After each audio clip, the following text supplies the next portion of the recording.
and said unto them in parables, how can Satan cast out Satan? You're going to cast each other out, synagogue. Go ahead. And if the kingdom be divided against itself, your kingdom is divided against itself. Come on. That kingdom cannot stand. So, man, listen. You need to raise up an army of other white men like you and go get them. Go get them. Go get them. Go get them, Joel. Raise up an army. Raise up about a million other white men like you, and y'all storm the White House, man. White children were. Wait a minute. We're not Muslim. We don't care. We're not Muslim. The Bible says vengeance. Right. You don't know nothing about the Lord and vengeance, man. You don't know nothing. You don't know nothing, Eliyahu. You don't know nothing. Read. And if the house be divided against itself. And that's what America, go get a million so-called white men and storm the damn White House, man. Do it now. Do it now. Read. And if a house be divided against itself, that house cannot stand. America's a house divided. It's not going to stand. Come on. That house cannot stand. And if Satan rise up against himself and be divided. If Satan rise up against himself and be divided. Come on. He cannot stand. His house cannot stand. But hath an end. Your kingdom is coming to an end. Because like I said, when there's 1 million, 5 million, 10 million white men like you that get tired. You see, the division of America is proof evident in the debate. You saw the debate? Not 2 seconds. This is a damn shame, man. The white man don't even believe in his kingdom anymore. Yeah, it was worth watching for some comedy. Right? You saw when he told Trump, you had sex with a porn star while your wife was pregnant. Right? Right? You saw that, right? It was worth watching for a good damn laugh, man. That's what it was worth watching for. You still talking about Dollar Tree, man. The man is obsessed with Dollar Tree, right? But see, your society is based upon deviant sexual behavior, man. Yeah, man, your two presidential candidate, the man got up there and basically told him, yo, man, you sleeping with hoes while your wife pregnant. Right, and that's nothing new. Matter of fact, hold on 1 second. We're gonna bring out some receipts. All right, we're gonna bring out some receipts. Hold on, yo. Wait a minute. Hold on. Damn. Say something for a minute. We're going to talk to you and give you your destruction according to the scriptures, because you are not a real Jew, right? You lie and say that you are a Jew. You try to dress up and put fringes on, but you are not a real Jew according to the scriptures. Somebody get Revelation 3 and 9, right? You are an Edomite. You come from the line of Esau. You know your bloodline is not from the bloodline of Jacob. We are Israelites. We come from the bloodline of Israel, right? You were just given that land in 1948. Prior to 1948, you didn't live in the land. No, you can't ask a question. No, we don't care what your question is. What we care about is waking up our people. Shut up. Read what you got. This is the book of Revelation, chapter 3, verse 9. Behold, I will make them of the synagogue of Satan. Was he of? The synagogue of Satan. They were of the synagogue of Satan. That's why you turning red. Look, I'm still beautiful and brown, Bubba. As loud as I scream, I still look beautiful. You turning red.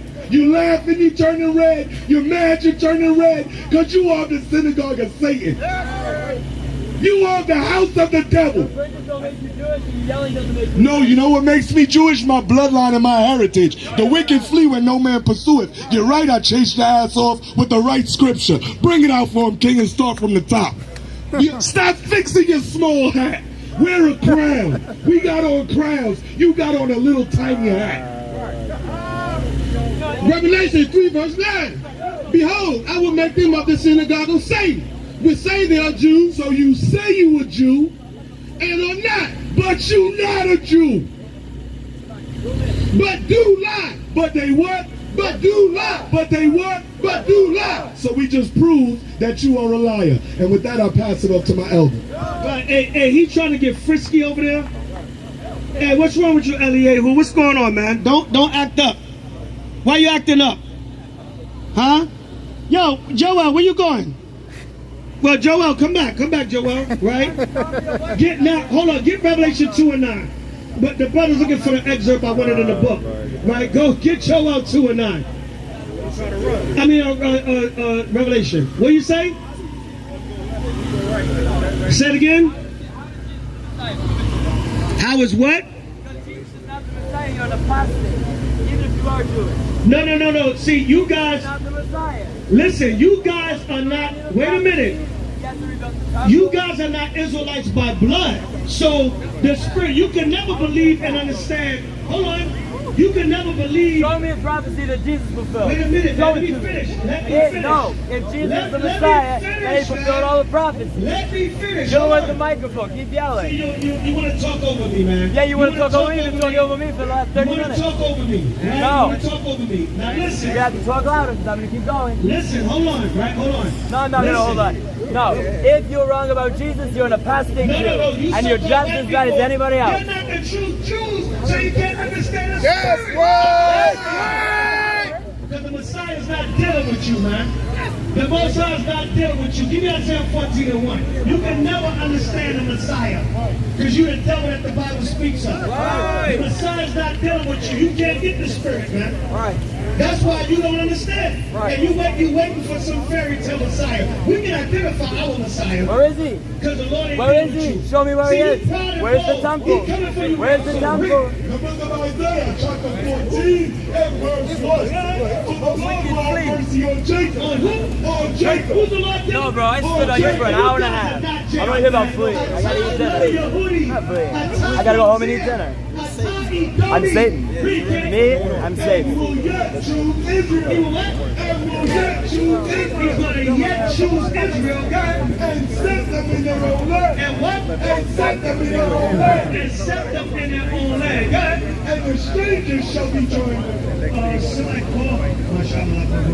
Right? He will what? And set them in their own land. He's going to set them in their own land, God.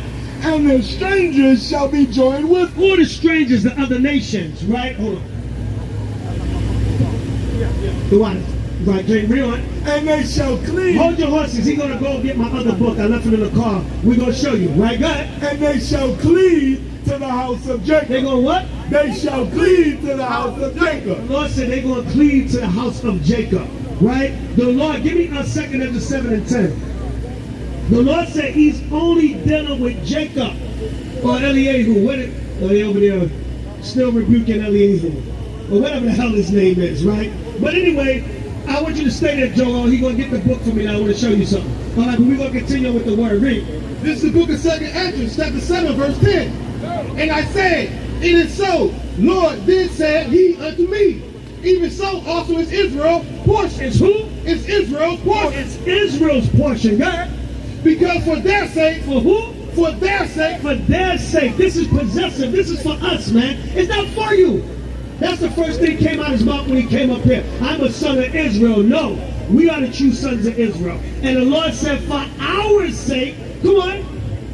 because for their sake, I made the world. I what? I made the world. For their sake, I made the world. Come on. And when Adam transgressed my statutes, then was decreed that now is done. The Lord said, now is decreed what now is done. So basically, listen, the Lord is only dealing with the true children of Israel. That's why you would never understand the prophecies. You would never understand about the Messiah. Of course you're going to say, he hasn't come yet. Yes, he hasn't come yet. He hasn't made his second coming. We understand from the history that he made his first coming. All right, now I want to go back to what we were saying. That this society has a perverted history, Joel. I want to read right here. Bear with me. So we're about to read some excerpts from the book so that we can prove to you that what we're saying is true. Right? Go ahead, bring it out for him, King. All right, this right here is called the Jewish tradition circumcision blood. It says the Jewish circumcision ritual of mitzvah, or oral suction is when a rabbi or mohel Mezuzah, the water. Or Mezuzah, right? Uses their mouth to suck blood away from a baby's circumcision wound and then spits it out. This practice has been used for thousands of years, but has become controversial due to the risk of infection. Some religious authorities believe that direct oral section is the only acceptable way to draw blood, but others have ruled that a sterile tube should be used instead. Wow, where's Eliyahu now? Where is he now? All right, but anyway, back to Joel. Joel is sticking with that perversion of America. So, Trump and Biden's debate, right? And Biden telling Trump, you had sex with a prostitute or a hooker, stripper, porn star, whatever, while your wife was pregnant. That's the history of America. Check this out. Read. This book is called Shocking Secrets of American History, 115 Surprising, Amusing Tales by Bill Coates. Check this out. This is page 85. Sticks and stones may break my bones, but a lot of your presidents are from skull and bones. But anyway, that's another whole other topic. Read. Today's elections, it seems, cannot be conducted without spasms of vigorous mudslinging. Nearly everybody complains about the negative campaign tactics that always manage to cloud the issues. To put it in layman's terms, most of the time candidates are throwing dirt on each other. Right, good? Right, it's just a fancy way of saying they insult and throw dirt on each other. Good? It's enough to make the modern voter cast a Jedi's eye toward the system until one considers the past. Personal attacks in political campaigns. What do you say? Personal attacks in political campaigns. Personal attacks in political campaigns. You had sex with a porn star while your wife was pregnant. Right? Read that part again. Personal attacks. Personal attacks, good. In political campaigns. In political campaigns, good. Are nothing new. Are what? Are nothing new. Good. History has recorded some vitriolic exchanges that would make today's public disparagement sound almost genteel. Now, in other words, and to put it in layman's terms, there's some presidential debates in the past where they insulted each other so bad it would make today look like nothing. Right, God? Consider for a moment the campaign of 1860. 4 candidates had their hats in the ring. Abraham Lincoln, Stephen A. Douglas, John Bell, and John C. Breckinridge. The 4 men fought like cats and dogs, and the campaign reached its nadir when Lincoln's opponents began to make fun of his looks. Lincoln's handlers rejoined by asserting, "We know old Abe does not look very handsome." It was making fun of how Abraham Lincoln looked. You can make fun of how damn Donald Trump and Joe Biden look. Right? Especially Joe Biden. That man looks like pure hell. Right, God? But if all I'm starting to believe the Dr. York reptilian doctrine. Right, God? But if all the ugly men in the U.S. vote for him, he will surely be elected. Then there was the election of 1884. Grover Cleveland was running against James G. Blaine, but he had a problem, and the Blaine people took full advantage of it. Now check out what Blaine said about Cleveland. Well, read the year again. 1884. This was back in 1884.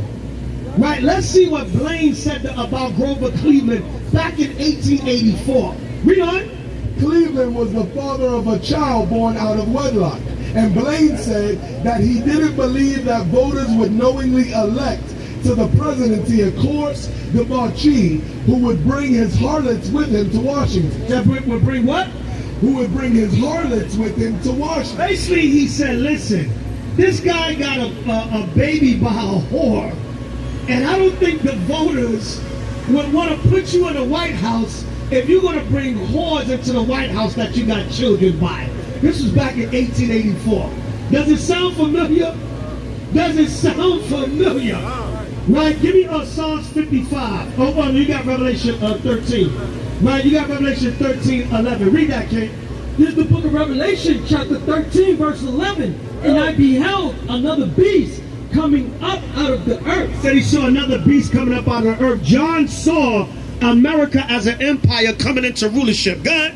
And he had two horns like a lamb. Yeah, what? He had two horns like a lamb. See that democracy, republicanism, they're the same horns on the same devil. All right, he had two horns like a lamb, meaning through the so-called white man's political system, he tried to trick you and fool you like he's for the people. Donald Trump even said he's going to bring black jobs. What the hell is black jobs, man? A job is a damn job. That's letting you know that there's white jobs. Right. Like, nigga, you can only get certain jobs and careers in America because there's white jobs. Right, God? Reading on. And he spake as a dragon. And he what? And he spake as a dragon. And he comes off like a lamb, but he also speaks like a dragon. Right. Like Trump said, we would have never let Russia take Ukraine. That would have never happened on my watch. Basically, he was calling Biden soft, man. Right, but they're two horns on the same devil. They're two horns on the same devil, and their forefathers was the same way. They told Grover Cleveland, we don't want the people to vote for you because you're going to bring a whore in the White House that you got a legitimate child by. Same thing in 1884. Go ahead. Verse 12, and he exercised all the power of the first beast. He do what? And he exercised all the power of the first beast. Because America is nothing but modern day Greece and Rome. Come on. All the power of the first beast before it. That was before him, God. And causeth the earth and them which dwell therein. Cause the earth and them that dwell therein, God. To worship the first beast. To do what? To worship the first beast. Listen, America is nothing but an extension of all its demonic empires that been ruling. They called you to worship the same beast, the same devil, the same false image of Christ, the same false religious system. God, reading on, whose deadly wound was healed. Right, because you was wounded as a Roman Empire, but then you came back in power. God, verse 13, and he doeth great wonders. And yes, America, they do great wonders, God. So that he maketh fire come down from heaven. The Manhattan Project. Right, you drop the atomic bomb on Hiroshima and Nagasaki, God, on the earth in the sight of men. You recorded it so the whole world could see. Come on. They show you that in the movie Oppenheimer.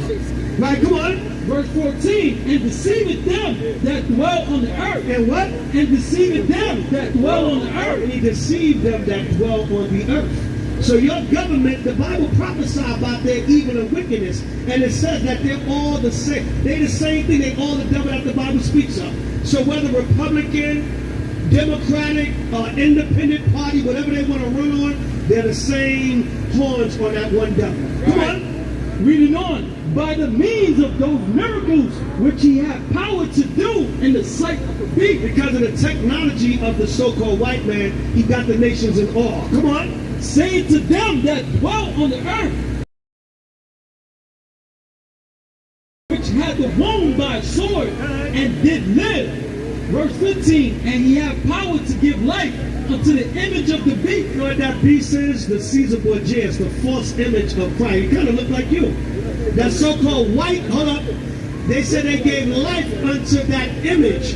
Even in black households coming up, they have the white picture of Jesus on the wall, Caesar Borgias. And a lot of I remember coming up, you had your black mother or grandmother or aunt. Hey, who is that? That's God. They didn't even say it was the Son of God. They said that's God. They brought life to that image. Like I said, you kind of look like that image. Right, Joel? You kind of look like Caesar Borgias, right? God, look like you could be related. God. And he had power to give life unto the image of the beast. You have power to give life unto the image of the beast, right? To this day, people still bow down to that false white image of Caesar Borgias, thinking that's the true image of Christ. God. That the image of the beast should speak. Salakia, that the image of the beast should both speak, and cause that as many as would not worship the image of the beast should be killed. You have persecution on people that don't want to accept the beast. And you're going to try to do that again. They got things like Project Bluebeam, where you're going to have a fake, you're going to try to fake a second coming of a damn Messiah, a white Messiah, Caesar Borgias looking Messiah, and have everybody bow down to one world religion. Right, God? A damn hologram. Read verse 16. And he calls it all, both small and great, rich and poor, free and bond, to receive a mark in their right hand. Right, you gotta, Shalom, brother, you gotta accept America and this society's policies, right? It's taught, some believe that that mark is a chip, but the mark is really in your mind. It's your mind and your works. He calls all of, regardless of social status, if you don't sell out to this society and conform, what happens to you? You get persecuted, right? Come on. Free and bond. Lord said free and bond, no matter what social status you are, God, to receive a mark, to receive a mark, right? Come on. in their right hand, In their right hand, meaning their actions, come on. or in their forehead, And in their mind. That's the mark that they receive. Regardless of social status, if you don't conform and go along with this society, that's why what? No matter what level a person is on, they got a podcast or they're a multi-million-dollar celebrity. You better not say anything about homosexuals. Oh no, it could be a regular podcast. You got 2,000 subscribers. But if you say something about sodomites, we're going to cancel. You could be a multi-millionaire, $20 million movies. Better not say nothing about sodomites. It's regardless of social status. That's what it's talking about. Hold that. Give me Proverbs 22 and 2.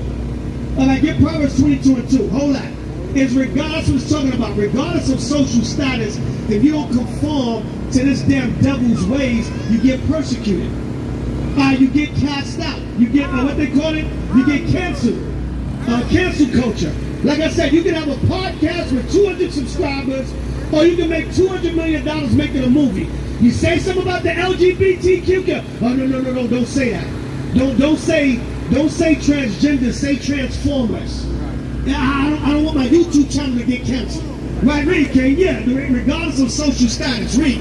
This is the book of Proverbs, chapter 22, verse 2. The rich and poor meet together. The Lord said the rich and poor meet together. Come on. The Lord is the maker of them all. The Lord said He is the maker of them all. The Lord controls all social statuses on the planet. Right? The rich and the poor meet together. The Lord is the maker of them all. All right, go back to Revelation 13. Read that last precept. All right, well, who got the other precept? All right, go read that. This is Revelation chapter 13, verse 18. Where we at? 17? 17.